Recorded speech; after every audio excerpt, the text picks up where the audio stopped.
This is Little Laps, and I made it in about 30 days, but here's the thing, this game is completely different from anything that I've ever done before. I run my little indie game studio, and over the past 5 years, we've made 9 games. Usually, I focus on making bigger projects like the Outbound Ghost that sold over 60,000 copies, or Synth Beast that I just finished running a Kickstarter for. But as of June of this year, I decided that I wanted to release 6 games in the next 12 months. Why? Well, because the game industry is rapidly changing, and I don't really feel like it's sustainable to put all of your eggs into one basket, especially if we want to keep doing this for the rest of our lives. So 6 games in 12 months, that means a game about every 2 months. So if my team couldn't even finish a game in 1 month, how would it be possible to continue at all? So whether you're an aspiring game developer, a gamer, already working in the industry, I think you're going to find this video really interesting, because bringing a game to market in just 30 days, that just doesn't really happen very often. So what's the game actually like? Well, Little Laps is about slot cars, and if you don't know what those are, they're these tiny electrical cars that run on a track with a groove down the middle, and you control the speed with a handheld controller. I really enjoyed playing with these as a kid, and if there's anything that I know about game development is that if you don't make something that you're actually passionate about, it's going to show both to the players and to yourself when you're actually making the game. But apart from having a personal connection to the slot car concept, there was another reason this idea was perfect for my 30-day challenge. It was focused enough to actually pull it off in 30 days, which is pretty important. Slot car racing has this beautiful simplicity to it, so you're not really dealing with complex storylines or massive open worlds, it's just pure fun. So how does the gameplay actually work?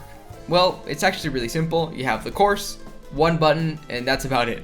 You hold down the button to accelerate your car, you release it to slow it down, but there's one thing that makes it interesting, and where I had to make a key design choice that separates Little Laps from the actual real life slot cars. In real slot cars, if you go too fast around a corner, you fly off the track. Pretty straightforward. But when I was testing this approach, players were falling off way too frequently, especially near the beginning of them playing the game. It was just really frustrating for beginners. So I made a key change. In Little Laps, you can actually maintain any speed you want through corners, but the catch is, you can't be actively accelerating while turning. So the speed doesn't matter, but the acceleration does. If you're holding that button down mid-corner, you'll spin out. This way, when players naturally let go of the button, they stay on track and can learn the rhythm, and it becomes this kind of dance of knowing exactly when to let go and when to hit the gas again. It's a bit easier than the real life toy, but it's still more than deep enough for high level gameplay. And speaking of high level gameplay, the game also features ghost cars of your best times to race against, 69 achievements to unlock, online leaderboards to climb, and tons of cars that you can unlock by completing more achievements. So the game is simple on the surface, but there's real depth and quantity of content once you start chasing those perfect Little Laps.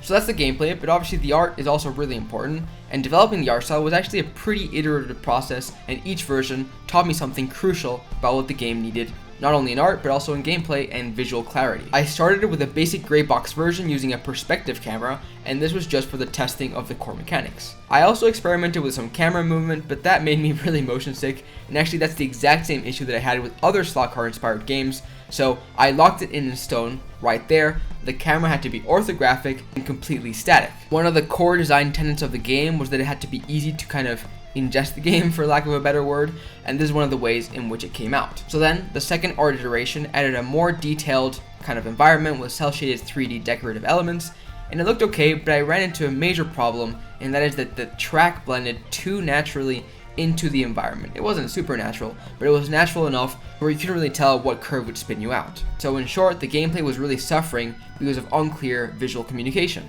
So then for the third version, I went completely minimalist, almost like a mobile game aesthetic, and the simple colors ended up being too simple and it felt kind of bland. But there was one huge win, and that was that the track was incredibly easy to read. Players could instantly understand the layout, so the clarity of that had to stay. And then finally, the final version found the sweet spot. I kept those easy to read, well-defined tracks from version 3, brought back the cel-shaded decorative elements from version 2, and added kind of screen space outlines to everything to make it pop, and it just had enough detail without being overwhelming, and the core readability and the gameplay fit really well together. And so now you might be wondering, how do I actually make the game's tracks? Well, the first thing that I do is that I sketch out everything in Illustrator, and that helps me give each track a unique curve profile. Then I make the level in-engine with no visuals at all, just a white box, and I'm using the spline tool to follow the sketch that I previously made in Illustrator, and after this, I test out the level to see if it works fine, and usually if a level is fun, you will already know at this point, because it should be functionally complete. And so if everything truly is fun to play and my friends and testers agree, the only thing that's left is to decorate the level, which is as simple as just tweaking the color values for the lighting and the post-processing, and then placing the decorative elements. So with enough tracks, that meant that I could release a demo, right? Well, the demo launched with the game's first 3 levels, and they were each visually distinct, which made for a great showcase of what the game could offer. It also included 18 achievements out of the total 69, plus 5 unlockable vehicles to give players a taste of the progression system, so I think the demo overall gave a good sense to players for what the expanded final game would be like. I timed the announcement just before the Steam Next Fest so people could jump in right away, and because the game has online leaderboards, it was really cool to just see the times getting pushed down and down all the time because of the sheer number of players that you get with Next Fest. And right now, which is before the release, there are thousands of players with times on the boards, which is incredible to see. I managed to stay on top for the first couple of days, but once people started figuring out the optimal strategies, I quickly dropped down, and I'm sitting at about 4th place right now on average across the levels that are available. And honestly, the number 1 player in some of these is kind of crazy. Like for the first level, they're a full 0.2 seconds faster than 2nd place, which in these tight, short levels is such a massive difference. But with the demo, not everything went super well, and actually some things were quite messy. The demo release in terms of marketing was honestly a bit of a disaster. The game was actually going to be signed by a publisher, but at the last minute their offer changed, and instead of wasting my time negotiating, I decided to just announce it myself and ride the Steam Next Fest wave. This part worked well, but I completely dropped the ball in timing, right? I couldn't get the press release out in time for proper coverage because I didn't realize that I was actually going to be a part of Next Fest until quite late.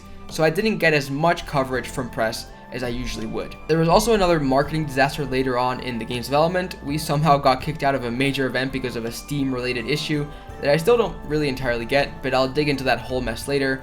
But the moral of the story is that since I'm releasing a game every 2 months now, I've got plenty of other launches to make up for this one. For marketing, I threw everything I had at this game. One of the main things that I did was I made a bunch of YouTube shorts. I used to get a ton of wish lists from TikTok, so I wanted to try my hand at that again. And while TikTok doesn't really do great for me anymore, it performed better than my recent attempts, and funnily enough, YouTube Shorts actually did significantly better than TikTok with those same videos. And as always for me, Instagram Reels, I still don't really get them, but since I'm making content for the other platforms anyways, I post there too, but they don't really reach the audience that the other ones do. I also made long-form YouTube videos as always, and there's the same one that you're watching right now. I think this game concept doesn't lend itself as well to YouTube content. It's not as adventurous or story driven as something like my other game Synth Beasts, but I still like covering my development process, and it made a difference, just not as dramatic as my other games. And so as opposed to the demo, for the final push, I also did a proper press release and contacted streamers and content creators and all that sort of stuff. And since I didn't have that last minute publishing deal situation, I could actually time everything properly. I sent out close to about 1,000 emails, so we'll see what kind of coverage that generates.